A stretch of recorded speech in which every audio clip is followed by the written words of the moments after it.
La Russie vient encore de tester une arme nucléaire de capacité incroyable, comme jamais dans le passé. Un drone nucléaire au nom de Poséidon. Ouais, mes amis, c'est chaud. Je sais qu'on ne le remarque peut-être pas, puisqu'on a parlé tellement d'une chose qui est la Russie, on ne remarque plus l'ampleur. C'est une histoire qui arrive très souvent. Vous savez, on perd la sensibilité d'un sujet au fur et à mesure qu'on l'entend. En d'autres termes, pour une personne qui travaille à la morgue, par exemple, le fait de voir des corps sans vie régulièrement lui fait perdre cette sensibilité qu'il avait au passé. Donc, quand il voit un corps sans vie, ça ne lui fait absolument plus rien. En tout cas, si pas plus rien, il n'a plus les sensations qu'aurait une personne normale qui, devant soi, trouve une personne sans vie. Alors, le même sujet est applicable en ce qui concerne la Russie. On en a tellement parlé, vous en avez tellement entendu parler, qu'on ne réalise plus l'ampleur et le sérieux autour de cette histoire. Nous arrivons à un point capital, bouillant. En effet, quelques jours plus tard, après avoir testé Bourevitchnik, la Russie vient de tester le Poséidon, un drone sous-marin à propulsion nucléaire, capable de transporter une charge nucléaire. Le président Vladimir Poutine a affirmé que ce drone est impossible à intercepter.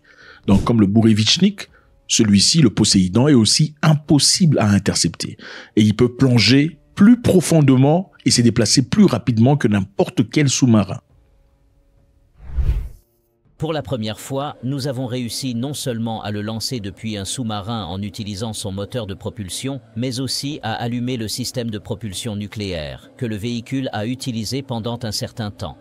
C'est un succès considérable. Et qu'il peut atteindre n'importe quel continent.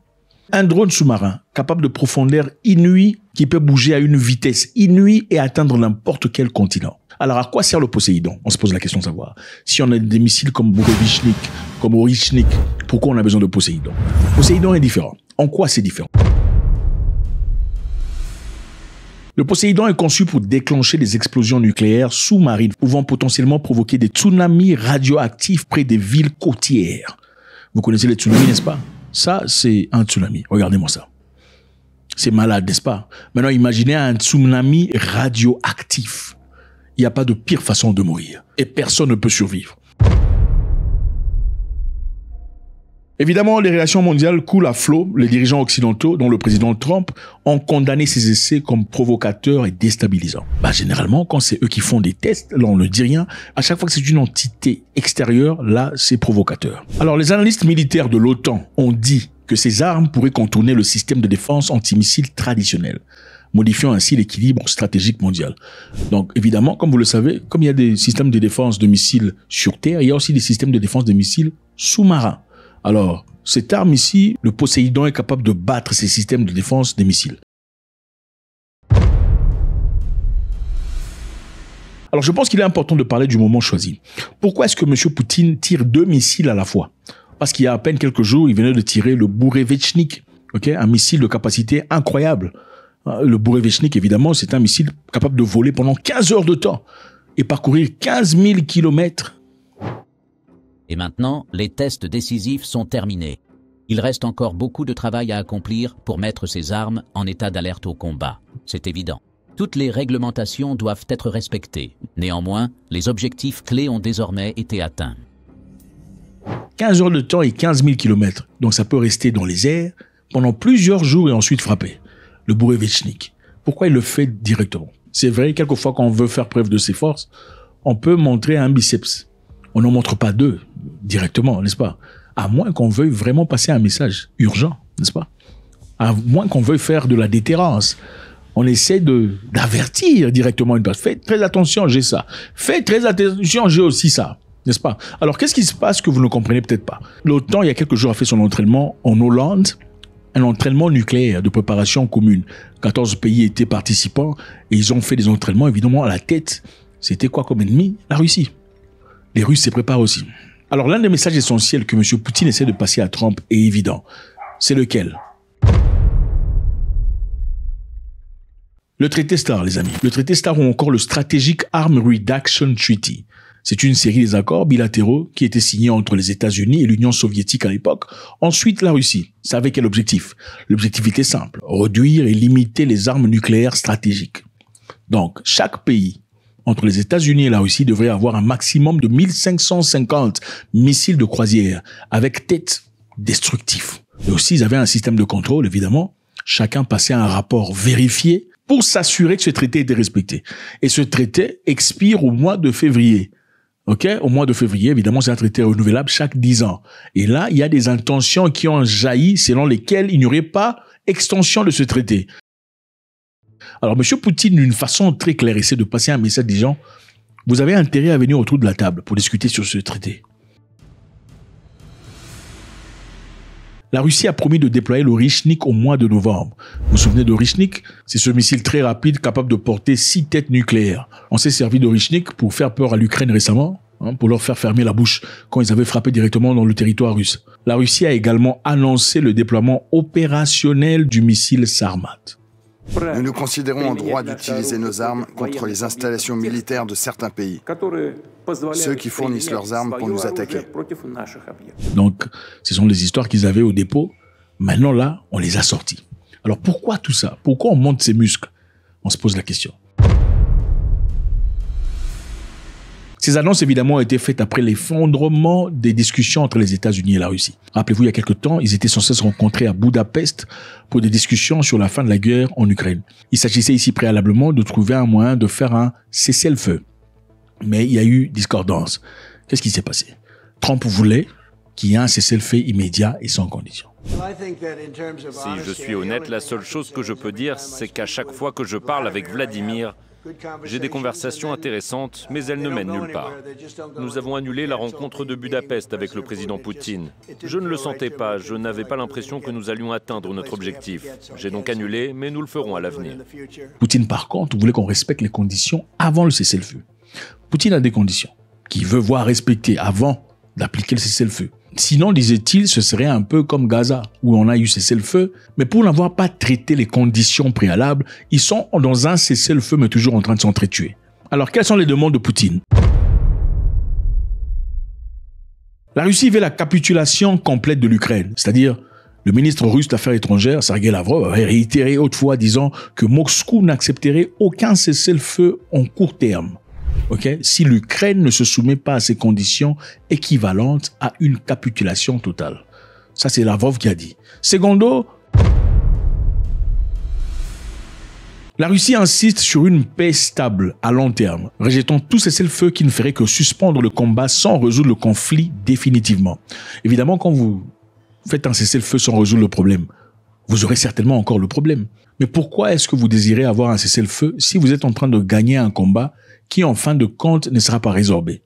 Il vaut mieux continuer de se battre que de donner à son adversaire le temps de respirer et de se reconstituer, n'est-ce pas? La Russie veut des garanties. La Russie demande des engagements contraignants à Washington pour limiter l'expansion de l'OTAN.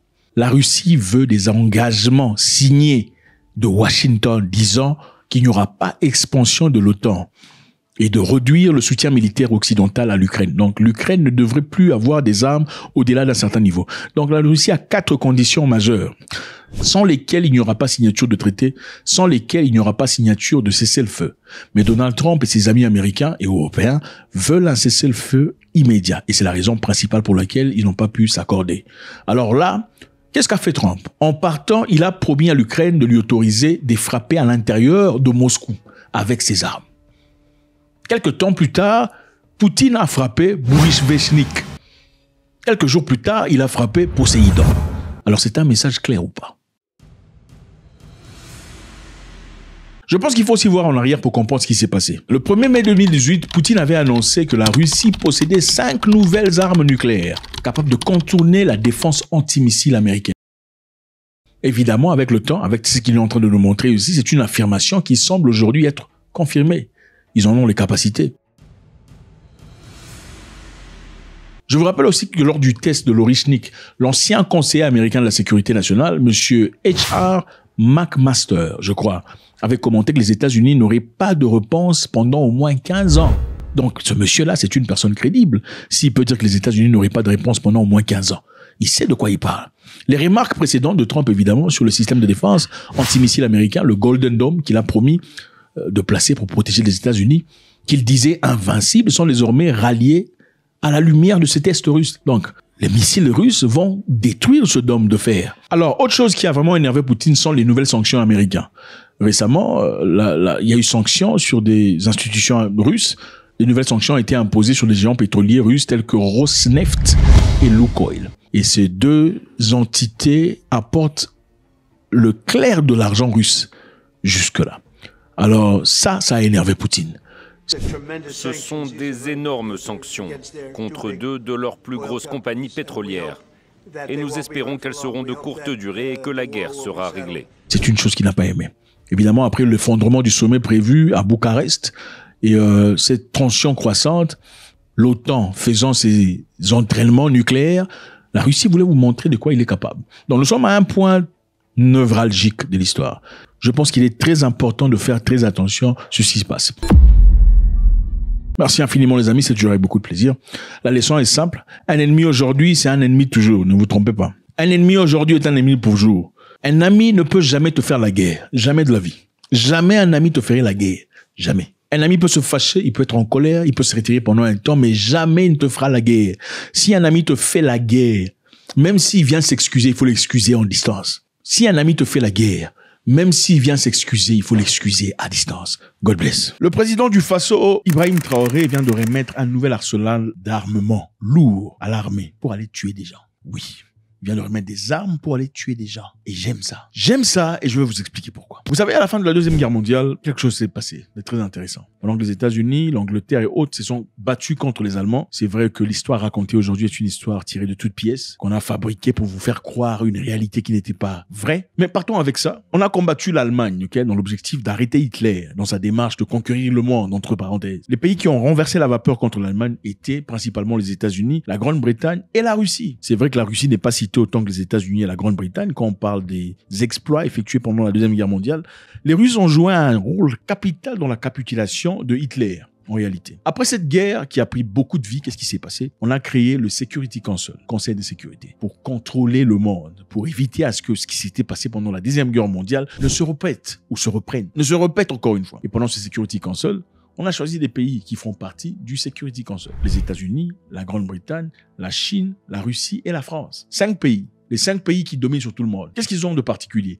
Ils ont le droit de veto. Et ce droit de veto, évidemment, pour un Français très simple, qu'est-ce que ça veut dire? Ça veut dire que si 189 pays disent nous allons manger les haricots, et un seul pays faisant partie de ceux qui ont le droit de veto dit non, on ne mange pas les haricots, personne ne mangera les haricots. En d'autres termes, un seul pays a un pouvoir plus grand que 180 ou 189 pays. C'est un peu ça le pouvoir. Aujourd'hui, les Africains se plaignent disant pourquoi nous ne faisons pas partie du Security Council, pourquoi nous ne sommes pas dans le Conseil de sécurité. Il nous faut bien une place avec un droit de veto. Parce qu'après tout, nous faisons 1,7 milliard d'humains sur Terre. Nous devrions être représentés dans un monde correct. Mais il n'y aura pas de place pour les Africains. C'est vrai qu'on fait une politique dont vous voyez, on essaie de parler, discuter, mais ça n'arrivera pas. Pourquoi ça n'arrivera pas? C'est à cause de la raison pour laquelle ceux-là sont positionnés à ces places. Il faut d'abord se poser la question de savoir qu'est-ce qui rend ces pays spéciaux pour faire partie du Security Council pendant que les autres n'y sont pas. C'est en guise de quel pouvoir que 5 pays peuvent dominer sur toute la terre entière, même sur l'ONU. Quand les États-Unis est furieux contre l'ONU, l'ONU tremble. Il faut se poser la question pour comprendre comment est-ce qu'on arrive là. Comment est-ce qu'on en est arrivé là? La réponse est pourtant très simple. Qu'est-ce qu'ils ont en commun, ces 5 pays?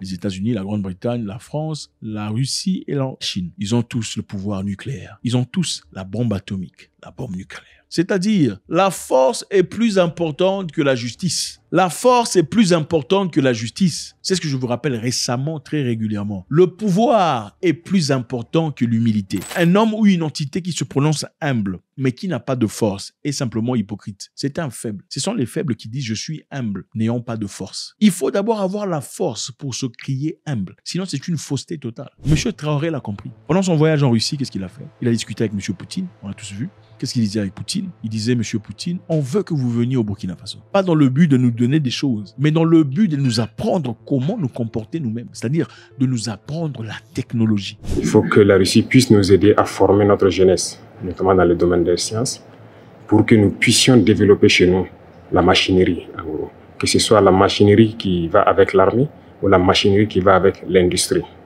Parce que c'est à ce seul prix que nous pourrons nous développer au sein de l'Afrique. La guerre qui nous est imposée aujourd'hui, et nous pensons que ce n'est qu'une manifestation aussi du nazisme. Parce que le terrorisme qui est là aujourd'hui n'est pas du terrorisme, c'est de l'impérialisme. Ce sont nos terres qui intéressent ceux qui nous combattent. Et donc, finir avec cette guerre, avoir une armée forte et lancer le développement de notre patrie, telle est l'essence donc de notre combat. Et nous comptons sur vous pour surtout former nos cadres. Parce que la coopération, telle qu'on le dit, très souvent en Afrique, on aime avoir beaucoup de demandes. Nous savons que vous êtes dans une opération militaire spéciale. Nous comprenons tous les défis qu'il y a. Et le lendemain, qui est certain pour le monde entier, nous pouvons comprendre ça. Donc nous ne serons pas là peut-être à demander beaucoup de choses, à demander de l'aide ou quoi que ce soit. Mais l'aide que vous pouvez nous octroyer, c'est surtout ce transfert de connaissances que nous voulons. Et donc nous souhaitons avoir plus de bourses et voir dans quelle perspective nous pouvons nous-mêmes donner des bourses à nos étudiants pour étudier ici. Et dans un troisième temps, comment est-ce que les universités ici peuvent se dupliquer au Burkina Faso, notamment celles que j'ai visitées. Et aussi, il y a beaucoup d'autres universités dans le domaine des sciences. Comment on peut les dupliquer au Burkina Faso avec tout le laboratoire nécessaire qu'il faut pour former de manière pratique nos jeunes et que nous puissions être donc au cœur de notre propre développement. Donc c'est la demande essentielle que nous avons actuellement dans le contexte que nous vivons pour pouvoir transformer tout ce que nous avons sur place, produire beaucoup de choses nous-mêmes et que le Burkina Faso soit un hub où beaucoup de jeunes Africains vont venir et apprendre aussi la science.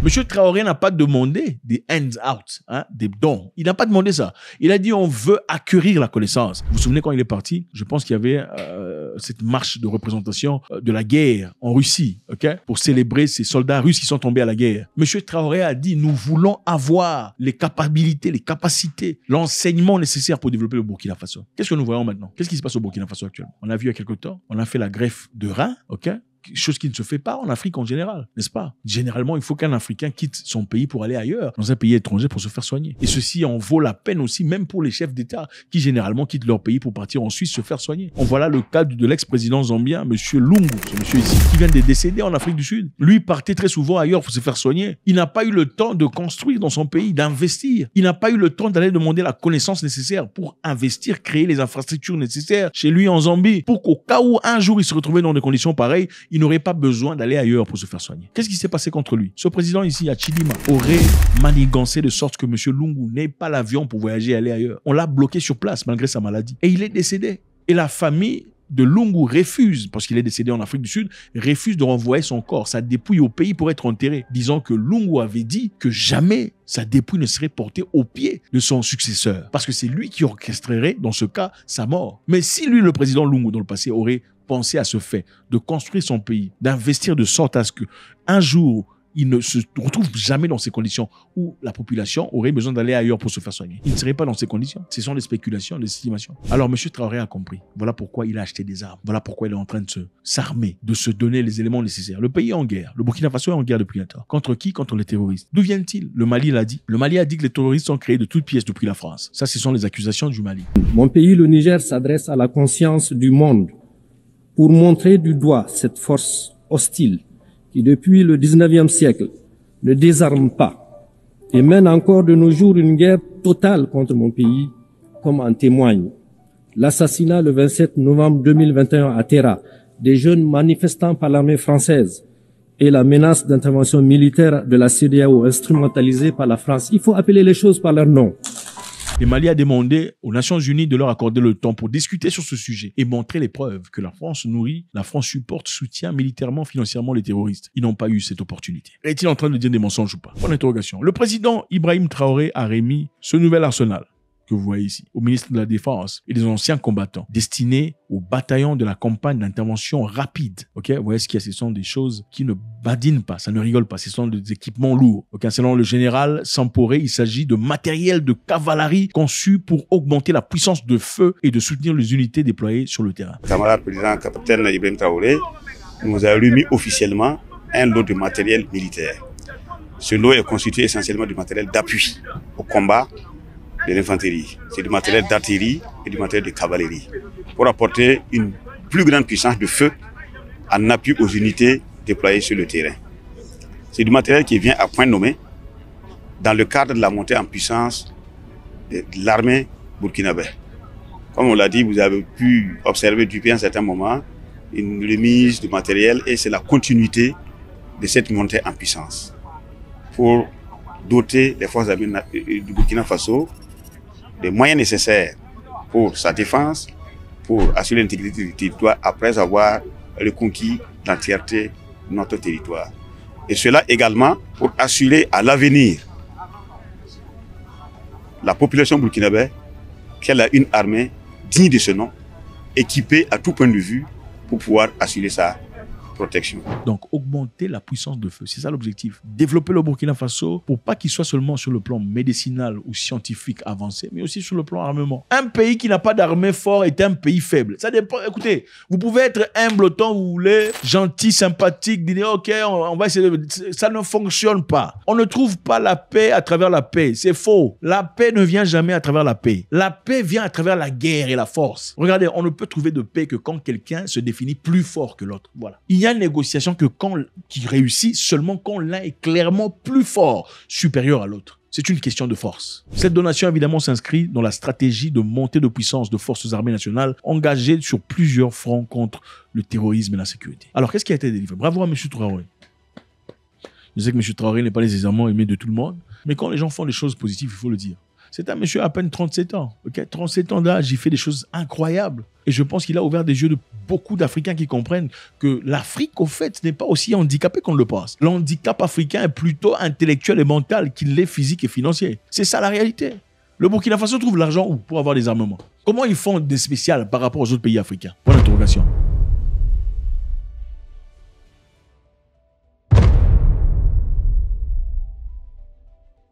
On sait que des véhicules blindés de nouvelle génération ont été transmis. 2, des systèmes d'appui tactique. Il y a aussi des moyens d'assaut modernes adoptés au terrain sahélien. Le terrain sahélien est un terrain précis, ce n'est pas comme tous les autres. 3, des équipements conçus pour la mobilité rapide et la protection renforcée. Donc c'est ça. Alors, d'où viennent ces équipements? On se pose beaucoup de questions. Clairement, bien que le gouvernement n'ait pas précisé, les équipements sont venus de la Russie. La Russie, on sait, est fournisseur majeur d'équipements blindés, des systèmes d'artillerie et des missiles sol-sol. Donc, facilement, la Russie a donné. Nous savons que la Turquie est présente dans plusieurs pays sahéliens via la vente des drones Bayraktar. La Turquie fait des meilleurs drones dans le monde et ils sont présents. Nous savons aussi la Chine, qui est fournisseur d'armes légères et des véhicules de transport blindés. Le message ici est très simple. La raison pour laquelle on domine le monde, c'est parce qu'on est fort. Point barre. Ce n'est pas la gentillesse, la collaboration. La collaboration commence seulement quand on se respecte. Quand toi et les voisins, vous vous regardez des yeux penchés, du jet de coin, c'est jusqu'au moment où l'un va s'établir comme supérieur que vous allez retrouver la paix. C'est ça. Ce n'est pas, oh, monsieur le voisin, vous voyez, il faut arrêter de me regarder ma femme. Non, il faut dire, monsieur le voisin, si vous regardez encore ma femme, je vous casse la gueule. Oh non, monsieur, vous voyez, excusez-moi. C'est alors là que vous trouvez la paix. Et monsieur le voisin, désormais, ne regardera plus jamais votre épouse. Si vous lui dites, monsieur le voisin, pourquoi vous regardez ma femme? C'est ma femme, nous sommes mariés à l'État. Non!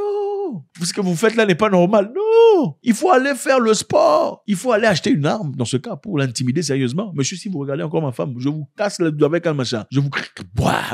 La force est plus importante que l'humilité. On vous a prêché l'humilité pour rester dans l'esclavage, c'est ça. Ils vous ont dit l'humble, monsieur, les pauvres, qu'arriveront le royaume des cieux. C'était pour que eux pillent les richesses, prennent et partent chez eux. C'était pour ça. Ce n'était pas parce qu'on veut que vous partiez au ciel. Vous pensez qu'ils se foutent que vous, si le ciel vraiment existe et qu'ils le savent, vous pensez qu'ils vous veulent vous au ciel? Non.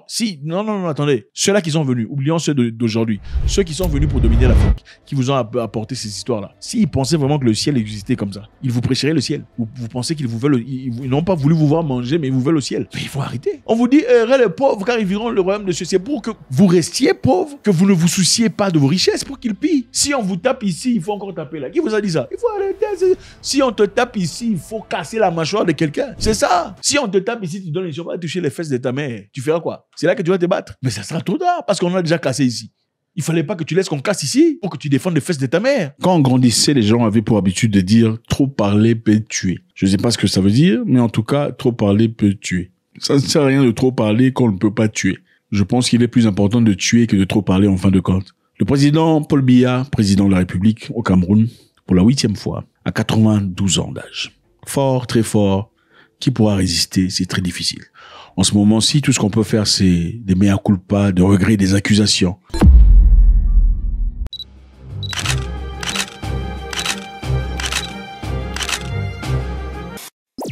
En tout cas, M. Issa Chiroma Bakari, l'opposant numéro 1, refuse de reconnaître sa défaite. Et jusque-là, il s'est plaint de la situation en disant « Ils tirent sur des civils qui campent devant moi. Ils peuvent me tuer s'ils veulent. » L'heure est grave. Nous n'accepterons pas de nous faire voler notre victoire. S'ils préfèrent menacer la sérénité et la paix du pays plutôt que d'admettre la défaite, nous répondrons par la détermination pacifique du peuple. Disons ainsi du gouvernement de M. Biya. C'est officiel, M. Biya entame son 8e mandat de président sortant, a été déclaré vainqueur des élections présidentielles 12 octobre dernier par la Cour constitutionnelle. Voilà. Suffrage en faveur de chaque candidat au total. Biya Paul, 2 474 179, 53,66%. Issa Tiroma, 1 622 334, soit 35,19%, est ainsi proclamé élu président de la République comme ayant obtenu la majorité des suffrages exprimés. Le candidat Biya Paul. Selon cette institution, il a recueilli 53,66% de suffrages exprimés. Alors, les Camerounais ont voté M. Biya ou pas? Pour l'interrogation, il y a beaucoup de paroles, beaucoup de choses qui se disent. Est-ce que M. Biya aurait triché? Est-ce que M. Biya aurait vraiment été élu président de la République? Partant aussi des discours qui ont été faits par sa fille qui a demandé aux Camerounais de ne pas voter son père pour essayer de s'évader de la peine émotionnelle dont elle était sujet pendant très longtemps. Ne votez pas Paul Biya, pas par rapport à moi, mais parce que il a fait souffrir assez de gens, c'est tout. J'espère vraiment qu'il y aura un autre président. Eh ben écoutez, chaque peuple mérite ses dirigeants. Vrai ou faux? Le dirigeant, généralement, n'est que le reflet du peuple. Voilà. Le dirigeant est le reflet du peuple. C'est-à-dire que dans plusieurs occasions, même si c'était une autre personne, les conditions seraient très similaires. Parce que le dirigeant a eu son éducation sur place, via les mêmes parents, les mêmes familles, les mêmes clans, la même façon d'opérer. Est-ce que le Cameroun mérite ce que le Cameroun vit? Point d'interrogation, qu'est-ce que le Cameroun peut faire? Le Cameroun a tout entre ses mains et c'est le Cameroun qui trouvera des solutions. Historiquement parlant, le Cameroun était un protectorat allemand. En 1884, le Cameroun était sous tutelle de l'Allemagne.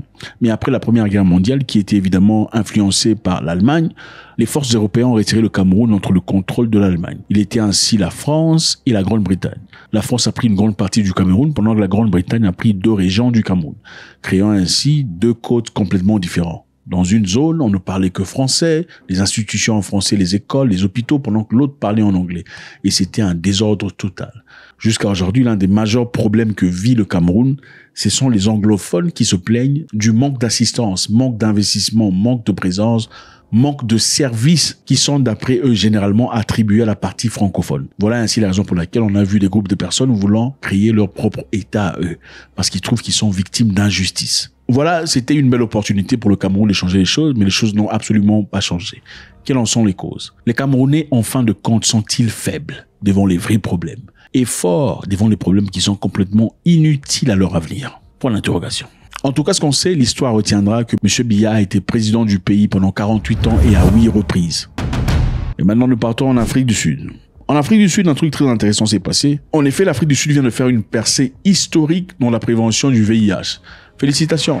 Pigama Kofi. Yeah. Pigama Kofi, baby boy. Pigama Kofi veut dire taper le main, applaudissez en Swahili. Le Swahili est la langue la plus parlée en Afrique. La plus belle de langue en Afrique, en tout cas. Sans doute.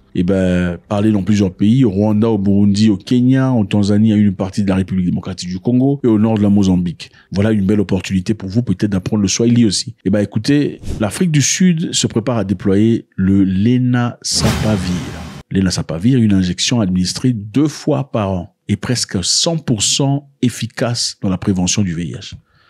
Presque 100%. C'est-à-dire, on a effectué des tests sur les femmes qui ont pris la Lenacapavir et sont parties faire ce qu'elles avaient envie de faire.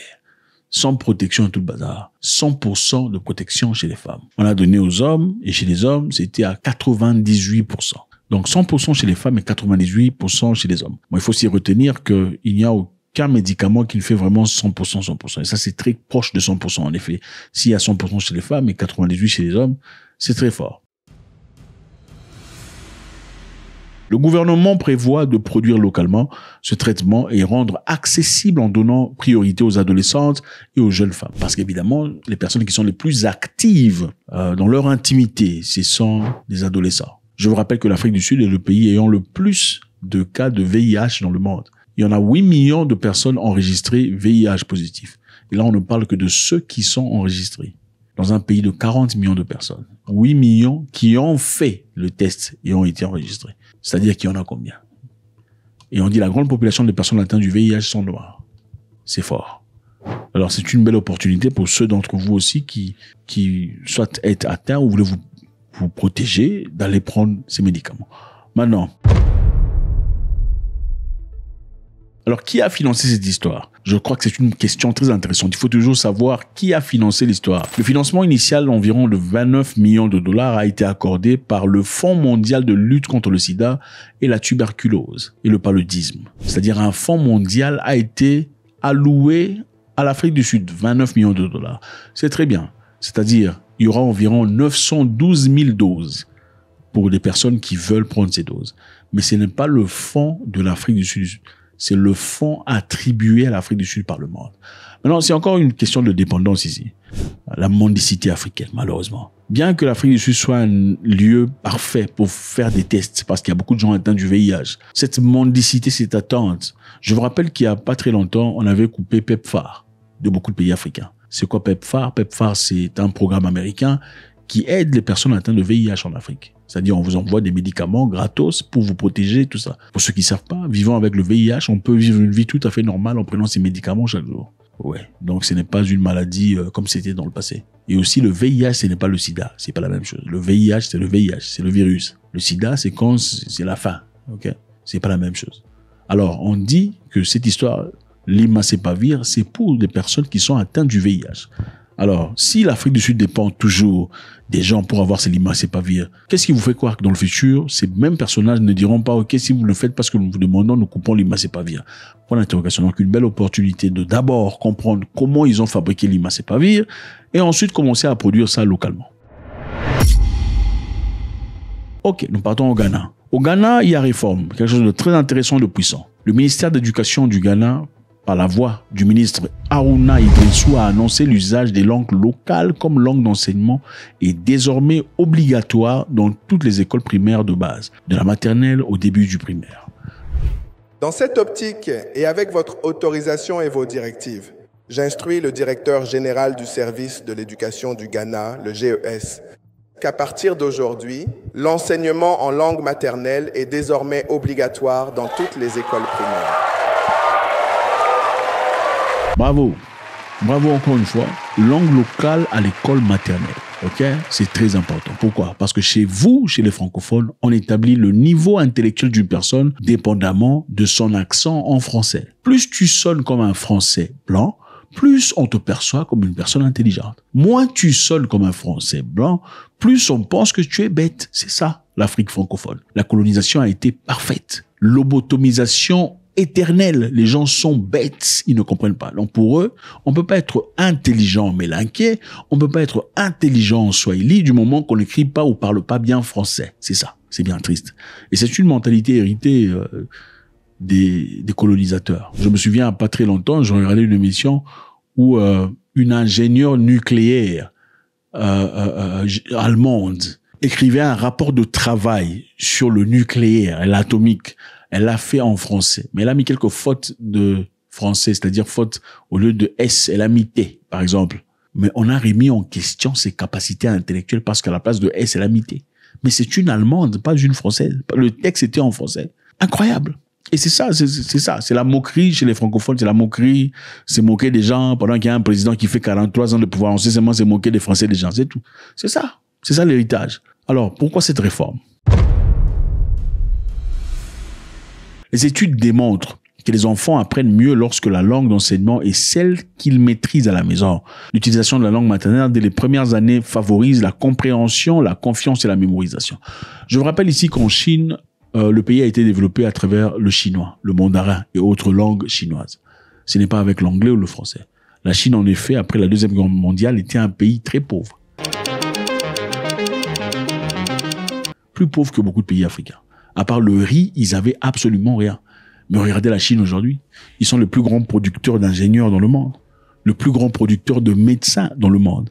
Ils ont des capacités avancées comme jamais dans le passé. C'est une force mondiale. Et je pense qu'il est important maintenant que les Africains embrassent ce fait, cette réalité. Alors, quels sont les pays africains qui font des bonnes choses dans cette allure? Il y a l'Éthiopie, par exemple. la politique éthiopienne depuis les années 90, l'Éthiopie est un pays africain le plus avancé en matière d'enseignement de langue maternelle. L'enseignement primaire de niveau 1 à 8 se fait dans 20 langues locales. Okay? Donc, primaire et maternelle, c'est dans les langues locales. Les élèves passent ensuite à l'araméique et l'anglais au secondaire. Alors, résultat. Amélioration notable de la littératie et de compréhension chez les jeunes enfants, même pour des grands résultats. En Tanzanie aussi, c'est la même chose. Les enfants parlent swahili à l'école. C'est le swahili qui est exprimé. C'est pour promouvoir l'unité nationale et garantir un accès équitable à l'éducation. Donc c'est ça les amis, c'est toujours avec beaucoup de plaisir de le voir. Le président Biya est président, hein, Paul Biya président, Paul Biya toujours. C'est ça la réalité. Dans la vie, il faut pas beaucoup parler, il faut faire. Ok, c'est ça. Et Afrique du Sud qui peut désormais pouvoir prévenir cette maladie qui a ravagé des vies, c'est une très bonne chose. Faites-moi savoir ce que vous en pensez, c'est toujours avec beaucoup de plaisir. God bless.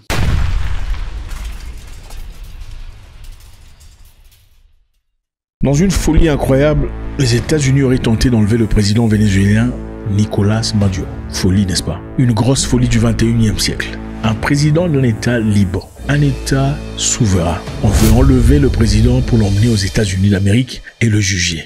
Incroyable, n'est-ce pas? Salut à tous les amis, c'est toujours avec beaucoup de plaisir. Merci infiniment d'être là. Avant de commencer, je vous encouragerai de faire ça. C'est fait, ça ne vous coûte rien, ça nous fait du bien. Ok? Super. Le président Nicolás Maduro, que vous connaissez, beaucoup parmi vous adulé. Aussi d'ailleurs, il faut le dire, tout le monde n'aime pas nécessairement les États-Unis d'Amérique, en tout cas pas sa politique étrangère, on le sait parmi le public. Une histoire très intéressante et très captivante.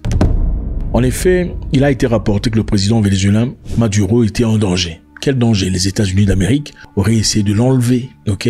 Mais en faisant comment? L'objectif était très simple. Envoyer un agent fédéral américain pour aller chercher le pilote privé du président Maduro, qui de plus évident, qui connaissent les programmes, les voyages, la présence, les déplacements privés du président de la République. Son pilote privé. Donc, il s'agissait de discuter avec le pilote privé afin qu'il détourne l'avion de son objectif ou sa destination finale pour aller atterrir dans un territoire amical aux États-Unis. À partir de là, les Américains saisiraient le président Nicolás Maduro et l'emmèneraient dans un territoire inconnu.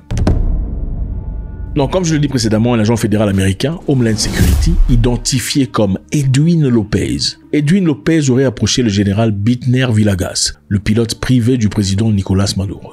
L'agent lui aurait proposé une somme importante d'argent en échange avec sa coopération pour détourner l'avion, ou secrètement évidemment, le vol présidentiel vers un lieu où les autorités américaines pourraient l'appréhender. La rencontre entre les deux aurait été tendue. Monsieur Bitner au départ a donné quelques espoirs, il a donné quelques lignes d'application, quelques messages, quelques réponses. Les Américains étaient super excités par rapport à ce projet qu'ils voyaient s'accomplir parce qu'évidemment ce n'est pas la première fois. C'est le genre d'histoire qu'ils font très régulièrement et pour la plupart des cas, ça réussit. Mais contrairement à l'attente des Américains, Monsieur Villegas aurait refusé l'offre avant d'en informer les autorités du Venezuela. Choquant et bouleversant, n'est-ce pas? Le plan faisait partie évidemment d'une campagne de 16 mois de préparation visant à renverser Maduro. Donc ça fait 16 mois que la CIA, les États-Unis et les services étaient en préparation pour effectuer ce plan d'enlèvement de Maduro. L'une des choses soutenant ce fait est la reconnaissance de Donald Trump d'avoir autorisé des actions de la CIA, des actions couvertes au Venezuela. C'est-à-dire les agents de la CIA seraient activement en train de s'employer au Venezuela actuellement.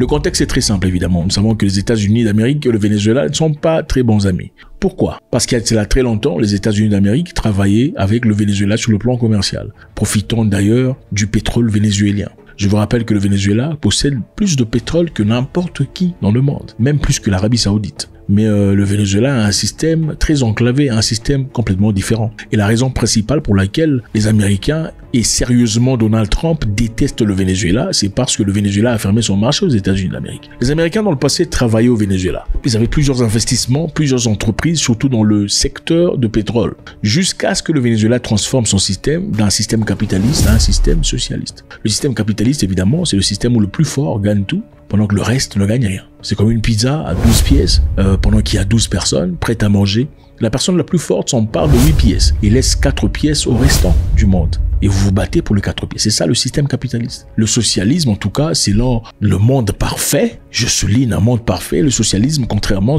là où on a 12 pièces de pizza et 12 personnes dans la salle, où chacun prend une seule pièce de pizza. Malheureusement, chaque stratégie a ses pour et ses contre, ses bien et ses mal. Dans le capitalisme, ceux qui sont forts quelquefois s'emparent de tout ce qu'il y a pendant que les restes souffrent. Dans le socialisme, il y a un sérieux manque de motivation puisque même si on travaille très dur, triple ou quadruple le montant de travail qu'approuvent d'autres personnes, on ne reçoit qu'une seule pièce de pizza. Donc il n'y a pas vraiment de subvention pour pousser les gens à aller au-delà de leurs limites. Alors depuis que le Venezuela a décidé de se retourner, les États-Unis d'Amérique regardent ailleurs. Quelles sont les accusations de Donald Trump à l'égard de Nicolás Maduro? Les États-Unis accusent Nicolás Maduro d'être un dictateur, une personne qui oppresse sa population. Les États-Unis accusent Maduro d'être un marchand de drogue. Donald Trump a avancé l'idée selon laquelle que tout ce qu'il y a comme cargaison de drogue qui part aux États-Unis à travers le Venezuela sont des cargaisons privées du président Maduro et que Maduro représentait un danger sécuritaire pour les États-Unis d'Amérique. Alors tout cela évidemment nous pousse à nous poser plusieurs questions. Est-ce vraiment les raisons pour lesquelles on ne veut plus de Maduro? Je pense qu'il y a un élément très important à garder ici, c'est la loyauté. Il faudrait un niveau royal de loyauté pour refuser une telle offre. Parce que généralement, ça marche. Et si les Américains avaient l'ombre d'un doute que cette histoire ne marcherait pas, jamais ils ne mettraient à découvert leur agent secret et encore moins leur plan d'enlèvement de Maduro. C'est parce qu'ils étaient convaincus, sachant qu'ils avaient déjà effectué ce genre de choses plusieurs fois dans le passé. Et deuxièmement, parce qu'ils étaient certains qu'aucun pilote vénézuélien refuserait le montant qu'on lui offrirait par des Américains. En tout cas en millions de dollars. Changer sa vie pour toujours. L'une des raisons pour lesquelles dans la vie, il faut avoir des gens loyaux autour de soi. Des gens loyaux si vous préférez. Il ne suffit pas d'avoir des gens avec qui vous vous entendez bien. S'entendre bien avec quelqu'un n'est pas nécessairement signe de loyauté. Ça ne signifie pas que la personne vous sera loyale en cas de difficulté ou en cas de situation telle que celle-ci. Alors si vous regardez dans l'histoire, vous remarquerez qu'il y a des choses très intéressantes auxquelles il faudrait prêter attention dans cette histoire. Les États-Unis n'ont jamais été amis des pays dont le marché n'est pas ouvert. D'abord, pour rentrer en arrière, chaque pays est un marché. Okay? Chaque pays dans le monde est considéré un marché. Un marché pour qui? Pour les grands marchands du monde, les grandes entreprises. Chaque pays est un marché. Si votre marché est fermé aux entreprises, votre dirigeant devient immédiatement dictateur. Et croyez-moi, très vite la démocratie vous sera apportée par les moyens des armes. Si votre pays n'est pas ouvert au marché mondial, très vite votre dirigeant, votre autorité suprême deviendra dictateur et très vite on vous apportera la démocratie par les moyens des armes. C'est exactement ce qui s'est passé en Libye. La Libye pendant très longtemps avec Mohamed Kadhafi était complètement fermée au marché mondial. Il n'y avait pas de KFC, pas de McDonald's, pas de Walmart, pas de Amazon. Il n'y en avait pas. Et même à un certain moment, quand Kadhafi a décidé de baisser un peu la tension et de permettre à ce que les entreprises étrangères viennent, c'était peu après qu'on a attaqué le pays quand même, comprenant que monsieur était beaucoup trop malin pour le genre de président. Regardez la Corée du Nord, le président était un dictateur. C'est un rogue state, un pays voyou. Pourquoi? Parce que le marché n'est pas ouvert. La Corée du Nord n'est pas ouverte. Il n'y a pas de KFC, il n'y a pas de McDonald's, pas d'Amazon. Alors le marché est fermé. Puisque le marché est fermé, ceux qui dirigent le monde, qui ne sont pas présidents d'ailleurs, ce sont les entrepreneurs, les businessmen, ne sont pas contents. Et c'est la raison pour laquelle la Corée du Nord est toujours menacée. Et la raison pour laquelle la Corée du Nord n'est pas menacée, directement, il n'y a pas des bottes sur terre, c'est parce que la Corée du Nord possède l'arme nucléaire. Donc, la leçon numéro 2 ici, c'est la force. La force est plus importante que n'importe quelle négociation. Il faut être fort avant d'être un bon négociant. Au cas où la négociation ne fonctionne pas, vous avez une autre arme dans la poche. Le Venezuela est menacé, évidemment, pas d'armes nucléaires. Ils n'ont jamais conduit de tests balistiques. Ça n'a jamais été effectué. Et la raison pour laquelle le président est aujourd'hui considéré par l'Ouest comme un menaçant à la sécurité de certains pays, c'est parce que voilà, le Venezuela n'est pas un pays qui coopère avec eux, qui repousse l'impérialisme, n'est-ce pas? C'est le même cas du Cuba. Le Cuba a été engorgé, si pas ostracisé depuis 1962, quand les Cubains ont finalement décidé, écoutez, c'est notre pays, on a souffert depuis très longtemps, il faudrait que l'on récupère tout ce qui nous appartient. Et à l'époque, les États-Unis géraient tout ce qu'il y avait comme les sucres, les champs, le tabac, le café. C'est les Américains qui géraient tout ça, pendant qu'eux-mêmes étaient en train de souffrir. Et à un moment donné, ils ont dit, niet, c'est bon, je pense qu'il est temps que vous partiez. Les Américains n'étaient pas d'accord, parce que leurs investissements étaient déjà effectués dans ce pays. Donc il leur fallait des retours. Et c'est alors là qu'ils ont gardé Havana. Une partie de Cuba est entre les mains des Américains jusqu'à aujourd'hui, depuis 1962. Jusqu'à aujourd'hui. Mais évidemment, quand les Russes sont en Ukraine, on dit que c'est violer le territoire des autres personnes. Mais les Américains sont à Cuba, pendant que Cuba est carrément sanctionné dans le champ mondial Les Cubains ne sont pas autorisés de coopérer, de commercer, d'échanger avec qui que ce soit. Et vous connaissez la politique étrangère américaine. Si un pays osait le faire, en tout cas un pays qui est censé être affilié aux États-Unis d'Amérique, très rapidement, il sera sanctionné aussi. Regardez l'état du Cuba. Cuba est très intéressant, mais ce n'est pas moderne du tout. Les voitures sont anciennes, les établissements anciens, les infrastructures sont dilapidées. Les commerces, les hôpitaux ne sont pas dans les bons états. Pourquoi? Parce que un président de la République a décidé que ces gens-là n'en valaient pas la peine. Pourquoi? Parce que eux, leur marché était fermé. C'était un marché qui profite la population et pas au commerce international. C'est un peu ça, les amis. Nicolas Maduro aurait échappé à cette histoire, un programme d'être enlevé, en tout cas usé de la personne la plus proche. Je pense que la leçon ici est très simple. Il faut toujours réévaluer la loyauté des gens. Toujours réévaluer, toujours retester de temps en temps, c'est très important. Il y a personne, en tout cas très rarement, sont ces personnes qui ne sortent pas du ventre de votre mère. Il faut tester la loyauté des gens. Une personne loyale, c'est là 5 ans, 6 ans, 7 ans, n'est pas nécessairement loyale aujourd'hui. Peut-être que les raisons pour lesquelles cette personne était loyale ne sont plus. Faites-moi savoir ce que vous en pensez, c'est toujours avec beaucoup de plaisir. God bless. Avez-vous vu les vidéos de ce type sur TikTok?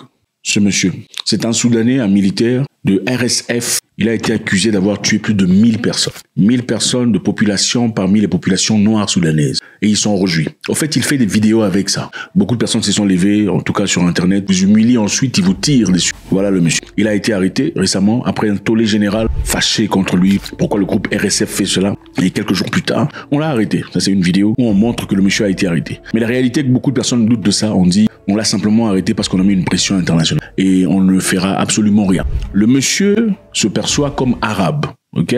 Et sa façon de traiter des gens dépend de la texture de leurs cheveux. Vous regardez ses cheveux. Si vos cheveux ne sont pas analogues à ses cheveux, vous allez certainement passer à l'épée. Alors, je ne sais pas si vous êtes au courant, mais ce qui se passe au Soudan est absolument atroce. Des choses effroyables se passent actuellement au Soudan. Les images satellitaires ont démontré. Regardez ces images ici. Les experts de l'université de Harvard ont confirmé que c'est le sang. Donc, on peut voir du sang au sol depuis des images satellitaires au Soudan. Ce sont des gens, des civils, qui sont mis en ligne et exterminés complètement. Pourquoi? Simplement pour leur appartenance. Ce sont des gens qui appartiennent aux tribus Fur, Malasite, Zagawat, Tunju, Berti, qui sont principalement des tribus noires au Soudan. Ce groupe qui massacre de gens aujourd'hui au Soudan sont soutenus et sponsorisés par les Émirats Arabes Unis, selon les accusations internationales. Je pense qu'il est important qu'on le découvre. Le Soudan a eu son indépendance en 1956 et à l'époque il était colonisé par les Anglais et les Égyptiens. Divisé en deux parties, la partie nord du Soudan était occupée par la population qui s'identifie en tant qu'arabe et la partie sud par ceux qui s'identifient en tant que noirs africains. Pendant très longtemps, les populations nord au Soudan se plaignaient du traitement qu'ils reçoivent de la part de la population arabe qui contrôle le pays, qui l'a contrôlé depuis l'indépendance. Ils disaient que les institutions, les infrastructures, les investissements sont généralement faits dans les côtés arabes, mais les côtés noirs sont absolument négligés. Beaucoup vivent dans la misère, la pauvreté et la peine. Et depuis très tôt, juste après l'indépendance, il y a eu des groupes armés, des personnes noires qui se sont levées parce qu'ils en avaient marre. Ils disaient que c'était complètement incohérent. Comment ça se fait que nous sommes négligés? On ne veut plus continuer à vivre ainsi. Et pendant ce temps aussi, il y avait des groupes armés arabes dont l'objectif était simplement de taire complètement les noirs qui s'élevaient pour demander leurs droits. Puisque l'armée le faisait de temps en temps, en exaction, on tabassait, on tuait, on massacrait des noirs, et que l'opinion internationale de temps en temps pouvait se lever pour poser des questions au gouvernement, le gouvernement a agi en sponsorisant des groupes armés, principalement arabisés, pour faire ses basses besognes. Alors, parmi ces groupes qui tuaient généralement des noirs, il y avait un groupe effroyable reconnu au nom de Janjaweed. Ils étaient puissants, généralement sans restreinte, et massacraient des gens, des civils, des hommes, des femmes, des villages entiers, brûlés, prenaient des femmes de force et tout ce que vous pouvez vous imaginer. Les Janjaweed ont grandi une réputation de frayeur et de peur autour du Soudan. C'était les Janjaweed qui ont commis des atrocités effroyables. On parle à hauteur de 400 000 personnes massacrées pendant ce moment-là. Et après cette histoire de Darfour, les Noirs, évidemment, généralement, du sud du Soudan, voulaient créer un pays autonome. Ils voulaient un pays à eux-mêmes où ils pouvaient se diriger entre eux. En 2011, ils ont eu leur indépendance. Le Soudan du Sud était né. Rappelez-vous, le Soudan, au départ, était le pays le plus grand d'Afrique. Et après cela, ce n'était plus le cas.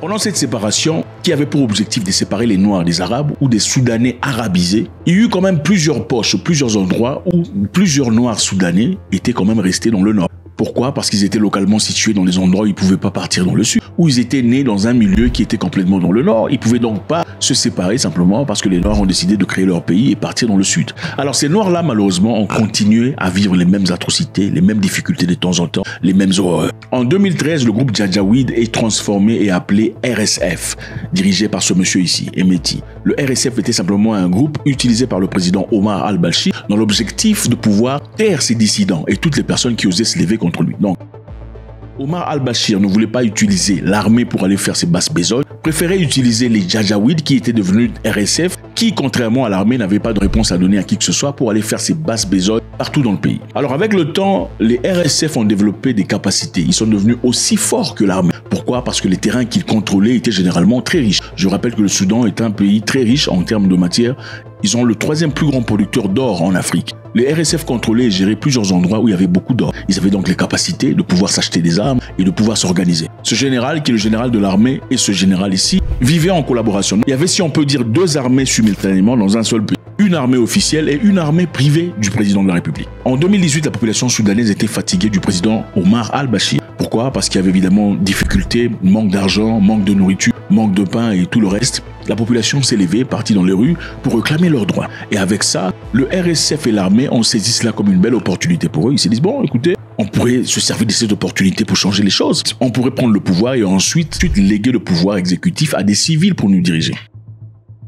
Le président al-Bashir a été renversé. Maintenant, il y avait des difficultés. Il y avait 2 généraux de 2 forces totalement opposées, aussi fortes l'une que l'autre, qui chacun voulait diriger le pays. Donc en réalité, on a 2 personnes obligées de travailler ensemble. Le général de RSF s'est rendu compte qu'en devenant le subalterne du général de l'armée normalement et en laissant ses hommes intégrer l'armée, lui affaiblirait totalement. Donc il perdrait ses avantages, il n'aurait plus les capacités.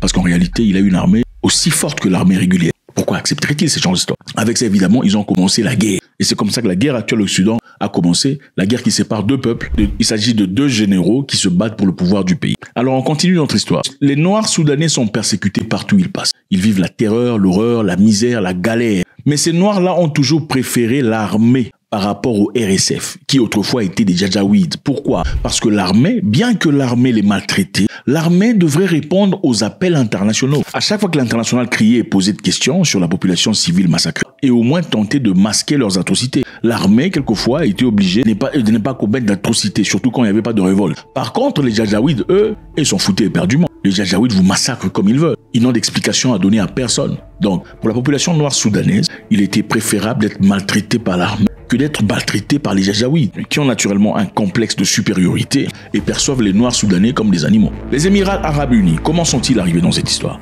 Ils sont accusés de sponsoriser les RSF en armement, en drones, en équipement, en images satellitaires et en beaucoup d'histoires. Ils ont même été accusés d'avoir importé des mercenaires colombiens qui sont allés au Soudan à travers les Émirats Arabes Unis où ils ont reçu de l'argent et les équipements. L'objectif est évidemment de déstabiliser totalement l'armée régulière.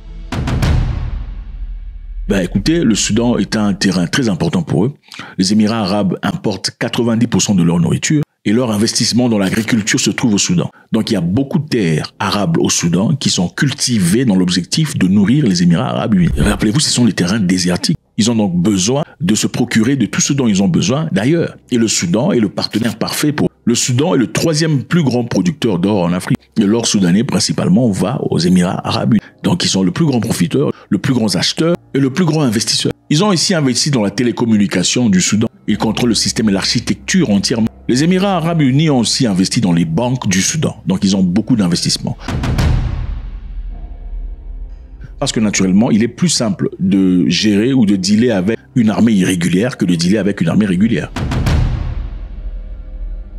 Parce que l'armée régulière, il faut passer à travers la paperasse du gouvernement. Il faut signer des papiers, il faut être cohérent, il faut payer l'argent qu'on demande. Il n'y a pas de négociation à ce niveau-là. Avec une armée régulière, on peut leur balancer quelques millions de dollars et puis c'est fini. Apportez-nous l'or qu'on désire. La quantité, on ne compte pas, mais on vous balance quelques millions encore. Vous voulez quoi? Des armes? Envoyez-nous de l'or. C'est plus facile de manipuler une armée irrégulière que de manipuler une armée régulière.